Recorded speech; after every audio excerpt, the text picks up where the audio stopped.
Buen día, el dilema seleccionado en grupo es el triage ético durante la pandemia del COVID-19. La pandemia del COVID-19 generó significativos dilemas éticos en la prestación de salud en todo el mundo.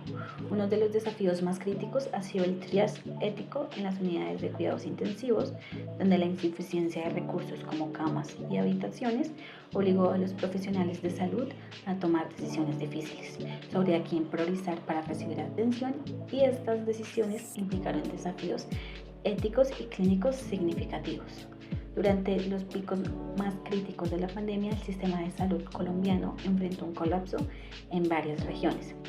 La demanda superó la capacidad disponible, llevando a los profesionales médicos a aplicar criterios de priorización basados en edad y probabilidad de supervivencia, y esto generó cuestionamientos éticos y legales sobre la equidad y el derecho fundamental a la vida y a la salud.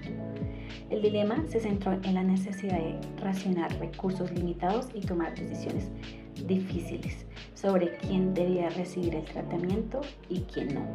El triage ético durante la pandemia en Colombia se evidenció la fragilidad del sistema de salud y la importancia de protocolos claros y transparentes.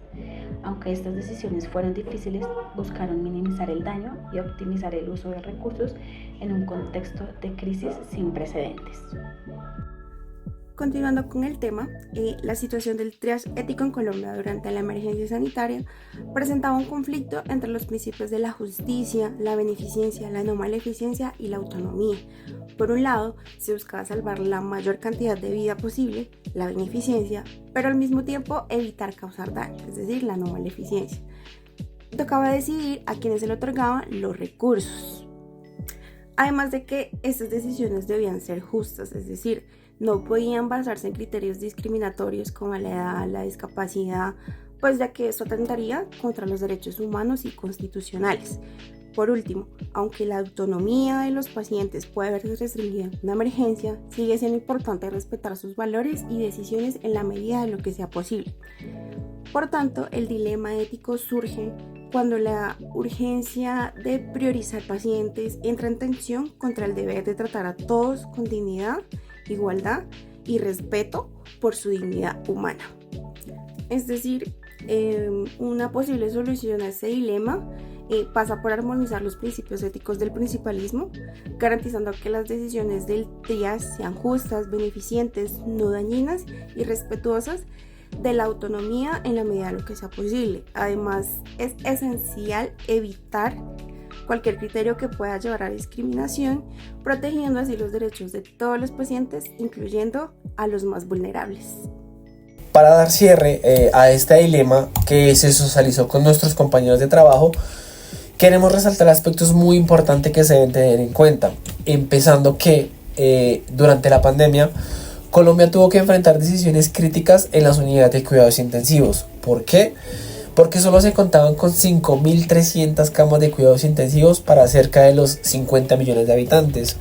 Entonces fue esencial hacer un triage ético que le permitiera a los médicos tomar la decisión de a quién asignarle una cama y por ende un tratamiento que fuera efectivo. Entonces la pregunta siempre se centró en cómo hacerlo con justicia. Basados en esta información planteada del dilema ético, se busca como tal la generación de acciones de mejora que busquen reducir la respuesta ante una posible crisis futura. Empezando primero con la conformación de comités éticos que deben estar bajo supervisión constante, guías clínicas que sean prácticas, que tengan criterios definidos y que abarquen toda la problemática que se pueda presentar.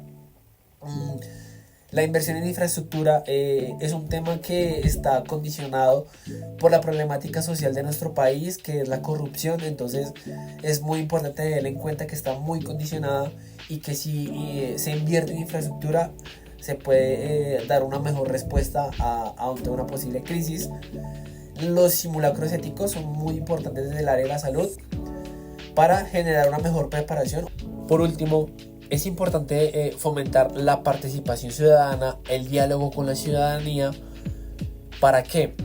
Con el fin de que si se generan críticas respecto a decisiones éticas que se tomen en el sistema de salud, nunca se hagan desde la desinformación. Estas acciones de mejora buscan generar un impacto que primero reduzcan la discriminación a la hora de realizar un triage ético. Segundo, aumente la confianza en el sistema de salud. Y tercero, podamos crear un modelo ético que sea replicable. Para cerrar esta socialización, concluimos que la ética desde el conocimiento y la experiencia nos permite salvar vidas. Todo esto busca una construcción de un sistema de salud más justo y humano.